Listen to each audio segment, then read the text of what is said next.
Welcome to trigger with Sundar. 10 ఏళ్ల తర్వాత 2014 తర్వాత 2024లో జమ్మూ కాశ్మీర్లో ఎన్నికలు జరుగుతున్నాయి అసెంబ్లీకి. మరి ఆ అసెంబ్లీ ఎన్నికలకు సంబంధించి మొదటి విడత ఈ రోజు జరుగుతుంది. మొత్తం 3 విడతలుగా జరిగే ఈ ఎన్నికల్లో ఈ మొదటి విడత ఎన్నికలు ఎట్లా జరిగినాయి, పోలింగ్ ఎట్లా సాగింది, ఎన్ని సీట్లలో పోటీ ఎవరెవరు చేస్తుర్రు, అసలు బీజేపీకి గానీ ప్రతిపక్షాలకు గానీ పరిస్థితి ఎట్లా ఉంది అనే అంశాలని డీటెయిల్డ్ గా మాట్లాడడానికి ఈ రోజు మన స్టూడియోలో ఉన్నారు ప్రముఖ విశ్లేషకులు పిట్టల రవి గారు. నమస్తే రవి గారు. నమస్తే అండి. పార్లమెంట్ ఎన్నికల తర్వాత అవును, మళ్ళీ మొదటి అసెంబ్లీ ఎన్నికలు ఇప్పుడు మనం మాట్లాడుకోబోతున్నాం, ఎన్నికలకు సంబంధించిన అంశాలు. అవును, దీంట్లో ఈ జమ్మూ అండ్ కాశ్మీర్ 370 ఆర్టికల్ ఏర్పాటు చేసిన తర్వాత, అమలు చేసిన తర్వాత వచ్చిన ఎన్నికల్లో అసలు ఎట్లా ఉంది ఓటింగ్ పరిస్థితి, ఎట్లా ఉంది పరిస్థితి ఏంది? వాస్తవంగా 370 ఆర్టికల్ ని రద్దు చేసి 2019లో రద్దు అయింది. దాని తర్వాత పార్లమెంట్ ఎలక్షన్స్ జరిగినాయి. ఆ పార్లమెంట్ ఎలక్షన్స్ లోనే బీజేపీకి భయమైంది. వాస్తవంగా పార్లమెంట్ ఎలక్షన్ లో 370 ప్రభావం రెఫరెండం పోతామని చెప్పిండు నరేంద్ర మోడీ. 370 రద్దు అయితే జమ్మూ అండ్ కాశ్మీర్ అభివృద్ధి అయిద్దని, ప్రాజెక్టులు వస్తాయని, ఉద్యోగాలు వస్తాయని, భూములకి విలువలు పెరుగుతాయని అభివృద్ధి మంత్రంతో 370ని రద్దు చేసిన మోడీ తర్వాత వచ్చిన పార్లమెంట్ లో కాశ్మీర్ లోయలో కనీసం ఉన్న 3 ఎంపీ స్థానాలు పోటీ చేయడానికి పారిపోయిండు. ఇప్పుడు మళ్ళీ జరుగుతున్న అసెంబ్లీ ఎలక్షన్స్ లో కూడా 370 ఆర్టికల్ ప్రభావం తీవ్రంగా ఉంది. నరేంద్ర మోడీకి, అమిత్ షాకి భయమైంది. ఎందుకు భయం అవుతుంది? ఎందుకే ఉంది, 2 సభలు నరేంద్ర మోడీ అటెండ్ చేసిండు కాశ్మీర్ ఎలక్షన్స్ లో. అది జమ్మూ ప్రాంతంలోనే మాత్రమే నరేంద్ర మోడీ సభలు పెడుతున్నాడు. కాశ్మీర్కి ఎందుకు పెట్టట్లు? మరి మేబీ సెక్యూరిటీ రీజన్స్ ఏమైనా ఉండొచ్చు కదా. అదే సెక్యూరిటీ రీజన్ అయితే నరేంద్ర మోడీ ఇన్ని రోజులు చెప్తున్నాడు కదా ఉగ్రవాదం పోయిందని. నేను వచ్చిన తర్వాత 370 ఆర్టికల్ రద్దయిన తర్వాత అసలు జమ్మూ కాశ్మీర్ లో ఉగ్రవాదులు లేరని బీజేపీ క్రెడిట్ తీసుకుంటుంది కదా. ఒక ప్రధానమంత్రి పోయి శ్రీనగర్ లో గాని, ఒక ప్రధానమంత్రి పోయి కుల్గామ్ లో గాని, పుల్వామాలో గాని, పుల్వామా గురించి అంత పెద్ద ఎత్తున నరేంద్ర మోడీ ప్రచారం చేసిండు కదా. మరి పోయి చేయొచ్చుగా అక్కడ ఎన్నికల ప్రచారం నరేంద్ర మోడీ మాట్లాడొచ్చు కదా. కాశ్మీర్ లోయలో కాశ్మీర్ పండిట్ల గురించి కన్నీరు గార్చిన మోడీ ఎందుకు కాశ్మీర్ లో ఒక సభ పెట్టలేకపోతుండు? ఎందుకు బీజేపీ దీన్ని రెఫరెండం అని చెప్పలేకపోతుంది? మేము 370 ఆర్టికల్ రద్దు చేసినాం, ఈ అసెంబ్లీ ఎన్నికల్లో వచ్చే ఫలితాలే మా 370 ఆర్టికల్ కి రెఫరెండం అని చెప్పబోతున్నారా? కాబట్టి ఖచ్చితంగా జమ్మూ కాశ్మీర్ ఎలక్షన్స్ లో నరేంద్ర మోడీ భయపడ్డాడు, అమిత్ షా భయపడ్డాడు. మీరు భయపడ్డాడని మీరు అంటున్నారు, కానీ అక్కడ జరిగిన పోలింగ్ లో గతం కంటే చాలా మెరుగైంది. ఎప్పుడు లేనంత రికార్డు స్థాయిలో దాదాపు 61% పోలింగ్ అయింది. అవును, మరి ఇది ఒక ప్రజాస్వామిక వాతావరణం ఏర్పడ్డది 370 ఆర్టికల్ రద్దు తర్వాత అని బీజేపీ చేస్తున్న ప్రచారానికి ఒక ఆనవాలు కాదా, ఒక గుర్తు కాదా, ఒక సాక్ష్యం కాదా అంటే ఏం చెప్తారు? మీరు అడిగిన దాంట్లోనే ఉంది. నిజంగానే అక్కడ పోలింగ్ శాతం పెరగటానికి ప్రశాంత వాతావరణమే కారణం అయితే నరేంద్ర మోడీ సభలు పెట్టుకోవచ్చు. 47 అసెంబ్లీ సీట్లు ఉన్నాయి కాశ్మీర్ లోయలో. మరి 47 అసెంబ్లీ సీట్లు కూడా ప్రచారం చేయొచ్చు నరేంద్ర మోడీ. ఎందుకు పోవట్లే? భయం ఇప్పుడు లేదు. ఆ 24లో కూడా మొన్న 16 అసెంబ్లీ స్థానాలు జరిగినాయి ఫస్ట్ ఫేజ్ లో కాశ్మీర్ లోయలో. ఈ 16 అసెంబ్లీ స్థానాల్లో ఒక్క స్థానంలోనే నరేంద్ర మోడీ, అమిత్ షా ప్రచారం చేసిండా? చేయలే. అంటే ప్రశాంత వాతావరణం, ప్రజలు ఎన్నికల్లో పాల్గొనడానికి బీజేపీ కారణం కాదు. అక్కడ జరిగిన కొన్ని విషయాలు. ఒకటి, 370 ఆర్టికల్ ని రద్దు చేయటం వల్ల ప్రజల్లో తీవ్రమైన అసంతృప్తి వచ్చింది.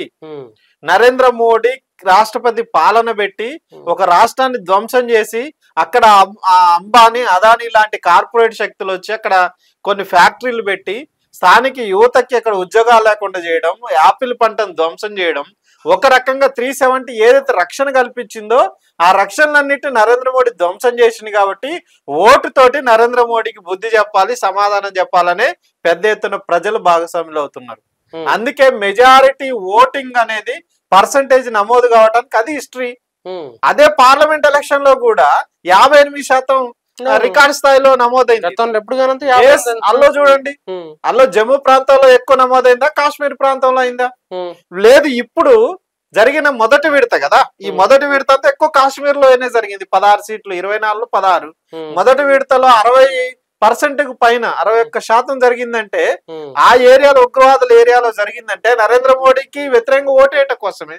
కానీ నరేంద్ర మోడీకి తమ ఓటు తోటి ఒక హెచ్చరిక చేయాలనేది జమ్మూ కాశ్మీర్ ప్రజలు అనుకున్నారు కాబట్టి ఓటింగ్ శాతం పెరిగింది. ఇది నరేంద్ర మోదీ క్రెడిట్ ఏం కాదు, అది స్పష్టంగా ప్రజల చైతన్యం. రెండోది ఏంటంటే ఉగ్రవాద సంస్థలతోటి నరేంద్ర మోడీకి లింకులు ఉన్నాయి. ఎట్లా అంటారు అంత పెద్ద మాట ఒక ప్రధానమంత్రిని పట్టుకొని? ఉగ్రవాద సంస్థలతో నరేంద్ర మోడీకి లింకులు ఉన్నాయి. నేను దేశభక్తి దేశ భక్తి గురించి మాట్లాడే వ్యక్తి ప్రధానమంత్రిని పట్టుకొని అమిత్ షా కూడా అంటున్నా. ఎందుకు అంటే జమ్మూ కాశ్మీర్ మన దేశంలో భాగం కావాలని అనేక మంది చనిపోయారు, ఇప్పటికి అనేక మంది జవాన్లు చనిపోయారు.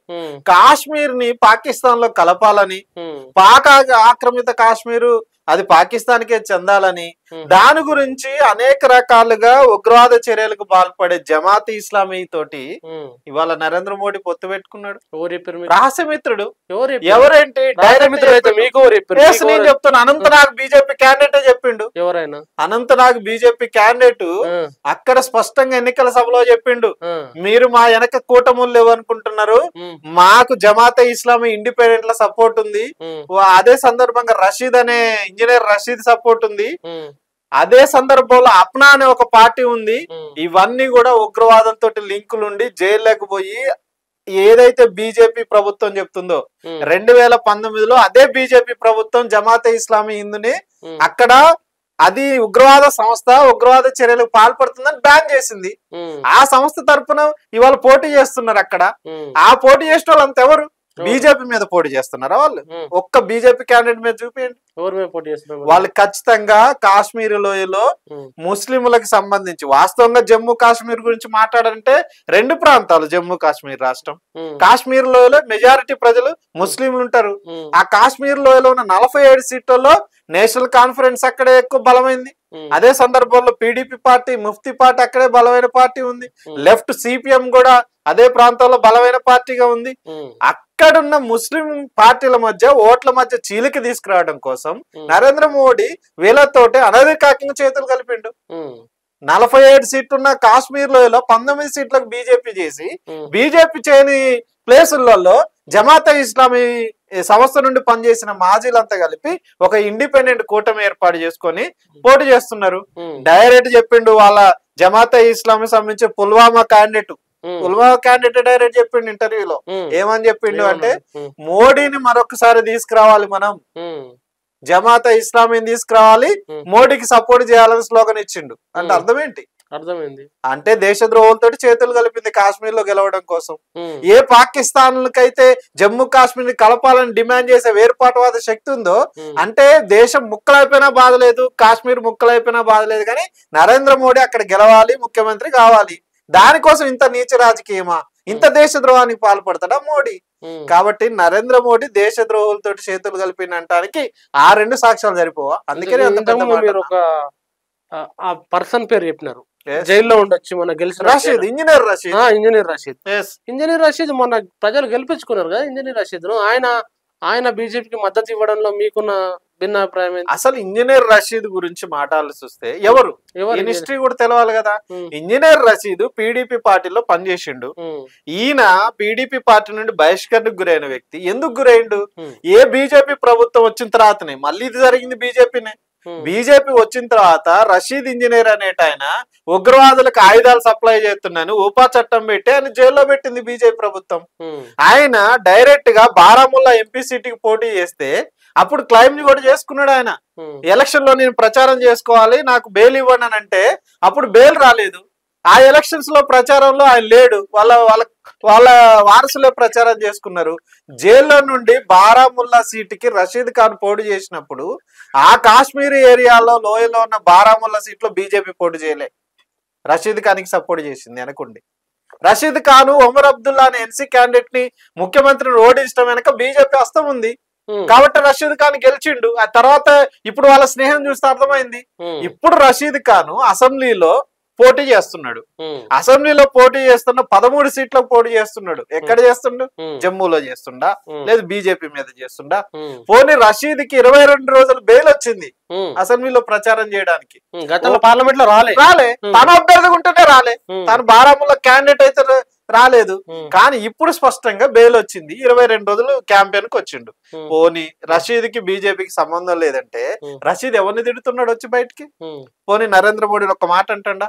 370 ఆర్టికల్ వల్ల కాశ్మీర్ ధ్వంసమైందని చెప్తున్నాడా? ఖచ్చితంగా రషీద్ ఇద్దరిని టార్గెట్ చేసిండు. వాళ్ళొకటి నేషనల్ కాన్ఫరెన్స్, ఒమర్ అబ్దుల్లా, ఫారూక్ అబ్దుల్లాని, 2 పీడీపీ ముఫ్తీని, వీళ్ళిద్దరిని టార్గెట్ చేసి వీళ్ళిద్దరిని ఓడించాలని పిలుపునిస్తుండు తప్ప బీజేపీని ఓడించాలని ఎందుకు పిలిపేట్లా? అంటే స్పష్టంగా బీజేపీ క్యాండిడేట్లు చెప్తున్నారు రషీద్ వ్యవహార శైలి అట్లే ఉంది, రషీద్ పోటీ చేసిన సీట్లను బట్టి కూడా అట్లే ఉంది. కాబట్టి స్పష్టంగా రషీద్, జమాత్ ఇస్లామీ, అప్నా పార్టీ, బీజేపీ అన్ని ఒక అపవిత్రమైన ఒక కూటమిగా ముందుకొచ్చి జమ్మూ కాశ్మీర్ ని కైవసం చేసుకోవాలని ఒక కుట్ర జరుగుతుంది. అక్కడ ఇంకేమేమి కూటములు ఉన్నాయి వాస్తవంగా ఈ ఎన్నికలలో? వాస్తవంగా జమ్మూ కాశ్మీర్ కి ముందు అక్కడ ప్రాంతీయ పార్టీల ఆధిపత్యంలో ఉండే. ఎప్పుడు చూసినా గానీ నేషనల్ కాన్ఫరెన్స్, పీడీపీ, తర్వాత పీడీపీ పార్టీ అక్కడ ఉంది. సిపిఎం ఎప్పటి నుండో స్ట్రాంగ్ ఉంది. కొన్ని ప్రాంతాలు శ్రీనగర్ ఆ ఏరియాలో సిపిఎం స్టార్ట్ ఉంది. కుల్గాం నియోజకవర్గంలో యూసుఫ్ తరగామి మాట్లాడుకోవచ్చు. యూసుఫ్ తరగామి కూడా అక్కడ స్ట్రాంగెస్ట్ పార్టీ. వీళ్ళు అక్కడ ఒక స్థానిక పార్టీల ఆధిపత్యం ఎప్పుడు ఉండేది. కానీ కాంగ్రెస్ గానీ అటు బీజేపీ గానీ ఎప్పుడు అక్కడ వీకే. కానీ లాస్ట్ నుంచి 370 ఆర్టికల్ రద్దయిపోయిన తర్వాత అక్కడున్న ప్రాంతీయ పార్టీల ధ్వంసం బీజేపీ చేసిన తర్వాత ఇప్పుడు అసెంబ్లీ ఎలక్షన్స్ లో తమను రక్షించుకోవడం కోసం కొన్ని కూటములు ఏర్పడ్డాయి. ఆ కూటములు చూసినప్పుడు నేషనల్ కాన్ఫరెన్స్, తర్వాత కాంగ్రెస్ పార్టీ, లెఫ్ట్ సిపిఎం గా ఈ 3 కలిపి ఒక కూటమిగా పోటీ చేస్తున్నాయి. పీడీపీ సపరేట్ గా పోటీ చేస్తుంది. ఆ తర్వాత బీజేపీ సపరేట్ గా పోటీ చేస్తామని చెప్తుంది. వాళ్ళ రహస్య మిత్రులంతా బీజేపీకి సపోర్ట్ గా ఉన్నారు. ఇండిపెండెంట్ల పేరుతో జమాతే ఉంది, ఇస్లామీ, తర్వాత రషీద్ ఇంజనీర్ ఉండి, అప్నా పార్టీ ఉంది. తర్వాత వీళ్ళందరికంటే గొప్ప వ్యక్తి ఆజాద్. మనం చూసే ఉంటాం ఆజాద్ రాజ్యసభలో రిటైర్డ్ అవుతున్నప్పుడు మోడీ ఎంత కన్నీరు కార్చిండు. ఆజాద్ మన కాంగ్రెస్ ప్రముఖ నాయకుడు, ముఖ్యమంత్రికి కూడా చేశాడు జమ్మూ అండ్ కాశ్మీర్ కి. అట్లాంటి ఆజాద్ ను కూడా వీళ్ళు కలుపుకొని వాళ్ళ టార్గెట్ అంతా ఏంటంటే అక్కడ కాశ్మీర్ లోయలో ఉన్న పార్టీలు గెలవనీయదు. అట్లాంటి టార్గెట్ తోటి కూటములు ఏర్పడ్డాయి. సో ఇప్పుడు కూటమిలకు వచ్చినప్పుడు మొత్తం జరుగుతున్న సర్వేలు గాని ప్రజలు గాని అభిప్రాయాల ప్రకారం ఈ అపవిత్రమైన ఉగ్రవాదుల యొక్క బీజేపీ యొక్క పొత్తుని అక్కడ తీవ్రంగా వ్యతిరేకిస్తున్నారు. అంటే బీజేపీ అక్కడ ఖచ్చితంగా ఓడిపోబోతుంది, దాంట్లో ఎటువంటి సందేహం లేదు. 370 ఆర్టికల్ ని రద్దు చేసినందుకు బీజేపీ ఓడిపోతుంది. స్థానిక యువతకి ఉద్యోగాలు ఇవ్వనందుకు బీజేపీ ఓడిపోతుంది. అంబానీ అదానిని తీసుకొచ్చి భూములన్నిటిని కట్టబెట్టినందుకు ఓడిపోతుంది. అదే సందర్భంలో కాశ్మీర్ పండిట్లు వాళ్ళ పండిట్ల కోసం మేము చాలా చేసినామని చెప్పేసి గొప్ప చెప్పుకుంటున్నాడు మోడీ. ఒక సినిమా తీసుకొస్తే దానికి ట్యాక్స్ ఫ్రీ చేసిండు కాశ్మీర్ ఫైల్ సంబంధించిన అంశంలో. అదే కాశ్మీర్ అనేకమైన మేము గొప్ప పనులు చేసినాం కాశ్మీర్ పండిట్స్ కోసం అని వాళ్ళు ప్రచారం చేసుకుంటే కాశ్మీర్ పండిట్లు బీజేపీకి వ్యతిరేకంగా ఉన్నారని చెప్పడం ఎంతవరకు? నేను ఇప్పుడు కూడా చెప్తున్నా, 44 సీట్లను బీజేపీ ప్రకటించి జమ్మూలో పండిట్లు ఉన్న దాంట్లో బీజేపీలో 44 సీట్లు ఇప్పుడు మొన్న అనౌన్స్ చేస్తే పండిట్లంతా తీవ్రంగా వ్యతిరేకించారు. ఇతర పార్టీ నుండి వచ్చిన వాళ్ళకి, అక్కడ నుండి వచ్చిన వాళ్ళకి టికెట్లు ఇచ్చారని కుమ్ములాట్లు జరిగినాయి బీజేపీలో. 2 పండిట్ల రక్షణగా నిలబడాలంటే ఎక్కడ నిలబడాలి? జమ్మూలో నిలబడాలా, కాశ్మీర్ లో నిలబడాలా? ఎక్కడ పండిట్లకు ఇబ్బంది వస్తుంది? వాస్తవాలు మాట్లాడితే కాశ్మీర్ లోయ నుంచే కదా పండిట్లని ఉగ్రవాదులు తరిమేస్తున్నారు. అక్కడ కాశ్మీర్ పండిట్లకు ఎవరికైనా టికెట్లు ఇచ్చారా? పోనీ కాశ్మీర్ పండిట్లకు అన్యాయం జరుగుతుంటే అక్కడ బీజేపీ పోటీ చేసి నిలబడుతుందా? ఏ కాశ్మీర్ పండిట్లను అయితే ఉగ్రవాదులు చంపుతున్నారని వాళ్ళు క్లెయిమ్ చేస్తున్నారో అదే ఉగ్రవాద సంస్థలతో మీరు పొత్తు పెట్టుకున్నారు. అంటే వేర్పాటువాదులతో మీరు పొత్తు పెట్టుకున్నారు. ఎవరైతే పండిట్లు తరిమేయటానికి ఉగ్రవాద సంస్థలు అప్పుడు పనిచేసినాయో వాళ్ళతోటి ఇప్పుడు ఎలక్షన్ లో ఫ్రెండ్లీ కాంటెస్ట్ ఉంది బీజేపీకి. అప్పుడు పండిట్ల కోపం రాదా? హిందువులకు కోపం రాదా? అందుకే కాశ్మీర్ లోయలో బీజేపీ చేసే ఏ ఒక్క ప్రచారాన్ని కూడా నమ్మట్లేదు. అందుకే కాశ్మీర్ లోయలో ఆ బీజేపీకి సంబంధించిన క్యాండిడేట్లను పెట్టే పరిస్థితి కూడా లేదు. కాబట్టి అక్కడ ఫస్ట్ విడతలో కానీ లేదు నెక్స్ట్ జరిగే విడతల్లో కానీ బీజేపీకి ఎక్కువ సీట్లు రావని భయం వాళ్ళకు ఉంది. అందుకే పోటీ కూడా చేయలేకపోతున్నారు. యూసుఫ్ తరిగామి లెఫ్ట్ పార్టీ నుంచి సిపిఐఎం నుంచి దాదాపు ఒక 5 సంవత్సరాలు ఎమ్మెల్యేగా 5 సార్లు ఎమ్మెల్యేగా గెలిచిన్నారు. అసలు ఏంటి అక్కడ వాళ్ళ లెఫ్ట్ పరిస్థితి? వాస్తవంగా ఉగ్రవాద సంస్థలకి కేర్ ఆఫ్ అడ్రస్ కుల్గాం ప్రాంతం ఉగ్రవాద కేంద్రం.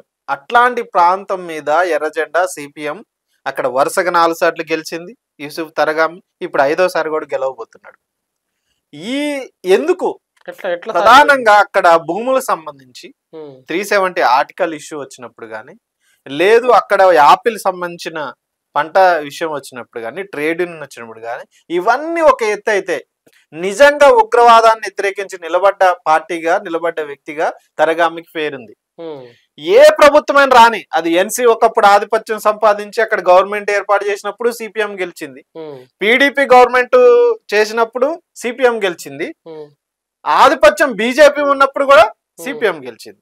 కాబట్టి సిపిఎం గెలుపు అనేది రాజకీయాలతో సంబంధం లేకుండా లోకల్లో ఆ పార్టీ ప్రజల కోసం నిలబడ్డ తీరు, అటు పండిట్లో గాని ఇటు ముస్లింలో గాని ఆ పార్టీ అక్కడ ప్రజల్లో ఉంది కాబట్టి యూసుఫ్ తరగామిని గెలిపిస్తున్నారు. ఇప్పుడు మరొకసారి ఆయన నామినేషన్ ర్యాలీ చూస్తున్న అర్థం అవుద్ది ఆయనకి ఎక్కువ మంది జనాదరణ ఉంది, సపోర్ట్ చేస్తున్నారని.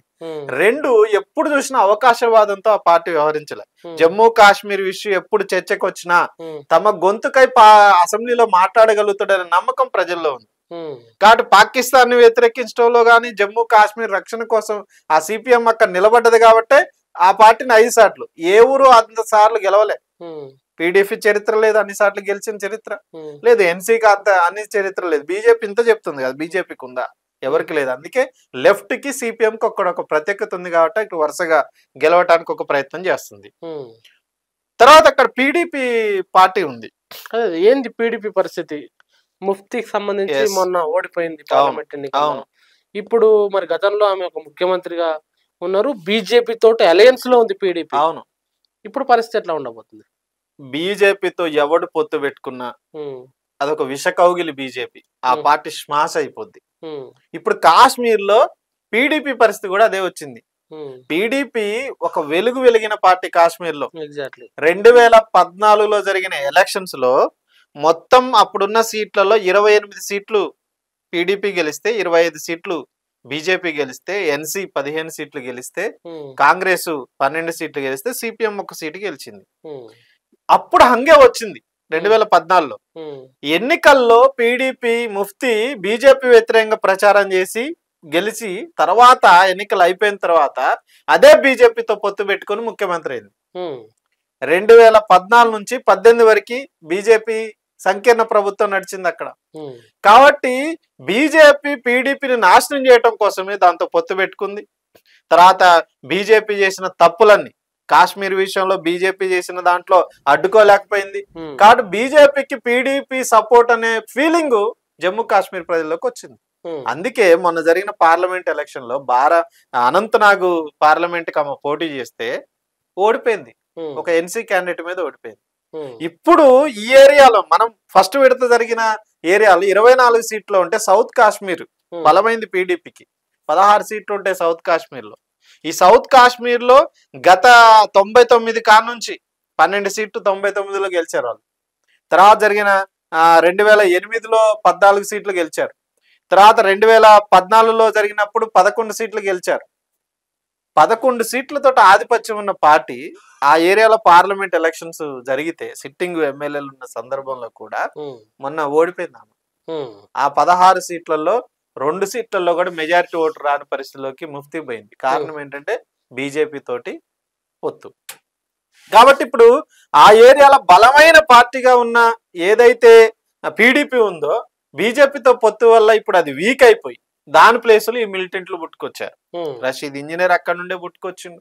తర్వాత జమాతే కూడా అదే ధైర్యంతో ఆ ఏరియాలో పోటీ చేస్తుంది. ఇక్కడ లాభపడ్డ పార్టీ ఏదన్నా ఉందంటే ఎన్సీ. వాస్తవంగా గతంలో ఈ సౌత్ కాశ్మీర్ ప్రాంతంలో మొదటి విడత జరిగిన సౌత్ కాశ్మీర్ లో పీడీపీ బలమైన గట్టి పట్టున్న పార్టీ. ఎన్సీకి ఒక 2-3 సీట్లు, కాంగ్రెస్ కి కూడా 2-3 సీట్లు వచ్చాయి కావు, సిపిఎం తో సమానంగా వచ్చాయి, అంతే పెద్ద కాదు. కానీ ఎన్సీ మొన్న ఎలక్షన్స్ లో ముఫ్తీని ఓడించడం, తర్వాత ఇంకొక ప్రాంతంలో కూడా ఎన్సీ గెలవడం, 2 సీట్లని లోయలో గెలవడం, 2 ఎంపీ సీట్లు వాళ్ళు లోయలో గెలిచారు శ్రీ. కాబట్టి ఎన్సీ ఇప్పుడు అక్కడ బలపడ్డది, కాంగ్రెస్ సపోర్ట్ ఉంది. కాబట్టి ఖచ్చితంగా పీడీపీ సంబంధించిన ఓట్ బ్యాంక్ అంతా ఎన్సీ ఖాతాలోకి పోతుంది. కాబట్టి పీడీపీ అక్కడ వీక్ అయిపోతుంది.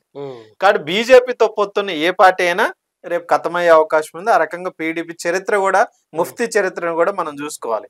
ముఫ్తీ ఎంత ఉందంటే ఇండియా బ్లాక్ లో ఉంది కానీ పొత్తులో ఇప్పుడు లేదు. పార్లమెంట్ ఎలక్షన్ అప్పుడు ఇండియా బ్లాక్ సపోర్ట్ చేసిన వ్యక్తి ఇప్పుడు అసెంబ్లీ ఎలక్షన్లకు వస్తే ఇప్పుడు జమ్మూ కాశ్మీర్ వైపు వాస్తవంగా నిలబడాల్సిన వ్యక్తి ఇప్పుడు ఖచ్చితంగా సపోర్ట్ లేని పరిస్థితిలో ఉంది. సింగిల్ గా పోటీ చేస్తుంది, మొత్తం సీట్లకు పోటీ చేస్తుంది. చేయడం వల్ల ఎవరికి లాభం జరిగింది? అది పీడీపీ ఓడిపోద్ది, చివరికి అది బీజేపీకి ఉగ్రవాదులకు లాభం చేసే పరిస్థితి ఉంటుంది. కాబట్టి పీడీపీ చరిత్ర అనేది ముగిసిన అధ్యయనంగా మిగలబోతుంది అనేది సర్వేలు చెప్తున్నాయి, ఆ పార్టీ లీడర్ చెప్తున్నారు, దాని నుంచి చాలా మంది వలసపోయిన క్యాండిడేట్లు కూడా వాళ్ళు చెప్తున్నారు. కాబట్టి బీజేపీ అక్కడ ఏదో చేద్దాం అనుకుంటుంది. హిందూ ముఖ్యమంత్రి, ఎగ్జాక్ట్లీ హిందూ ముఖ్యమంత్రిని పెడతామని చెప్తున్నారు. తప్పేంది దాంట్లో ఎజెండాలో, ఆర్గ్యుమెంట్ లో వాళ్ళు తీసుకునే ఎజెండాలో? వాస్తవంగా హిందూ ముస్లిం అనే విభజన చేయటం తప్పు. ముఖ్యమంత్రిని మేము తీసుకొస్తామంటే కరెక్టే, బీజేపీని ముఖ్యమంత్రి చేయమంటే ఎవరికి అభ్యంతరం ఏం లేదు. కానీ హిందూ ముఖ్యమంత్రి ఉండాలా, ముస్లిం ముఖ్యమంత్రి ఉండాలా అనేది ఎవరు తేల్చాలి? ఎందుకు సెంటిమెంట్ రెచ్చగొట్టాలి? జమ్మూ ప్రాంతంలో మెజారిటీ హిందువులు ఉంటారు, కాశ్మీర్ ప్రాంతంలో మెజారిటీ ముస్లింలు ఉంటారు. రెండు ప్రాంతాలు కలుపుతున్నాయి కదా ఒక రాష్ట్రం.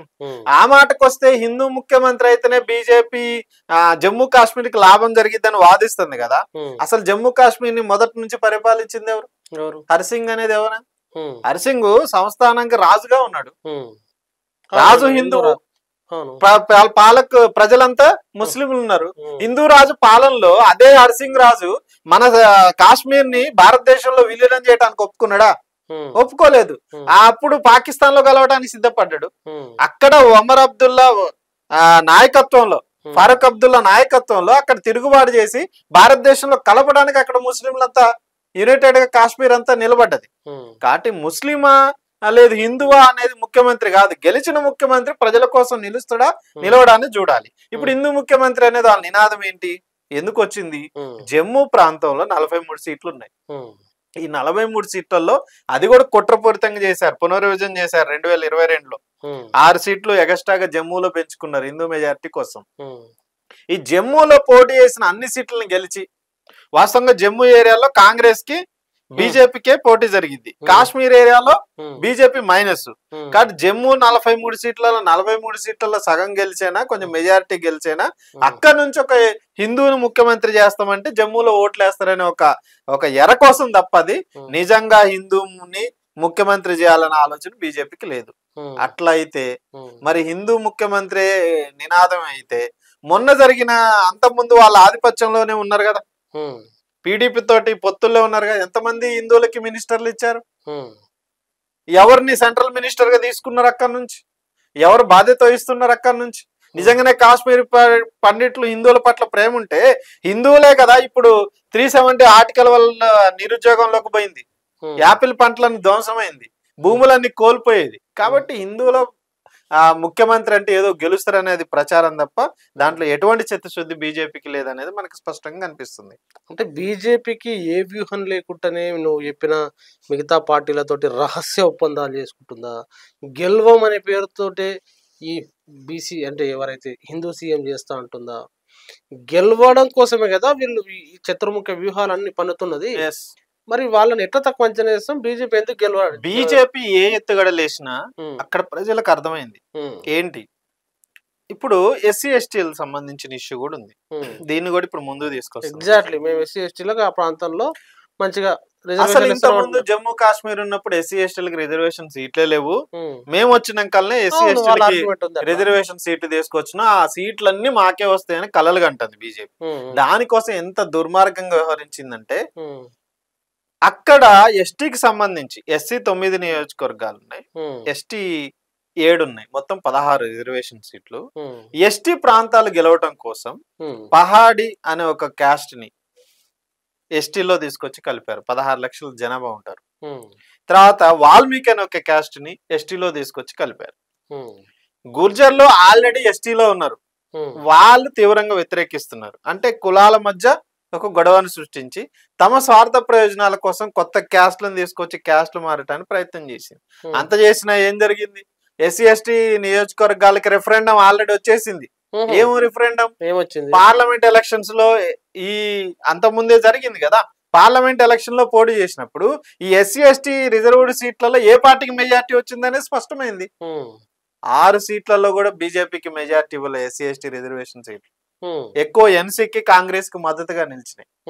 కాబట్టి బీజేపీ ఎస్సీ ఎస్టీ రిజర్వేషన్ లో లేకపోతే శ్రీనగర్ అభివృద్ధి, లేకపోతే ఇప్పుడు ముఖ్యమంత్రి పేరుతోటో ఇవన్నీ చేసినా గానీ బీజేపీ గెలవడానికి అవకాశం లేదు.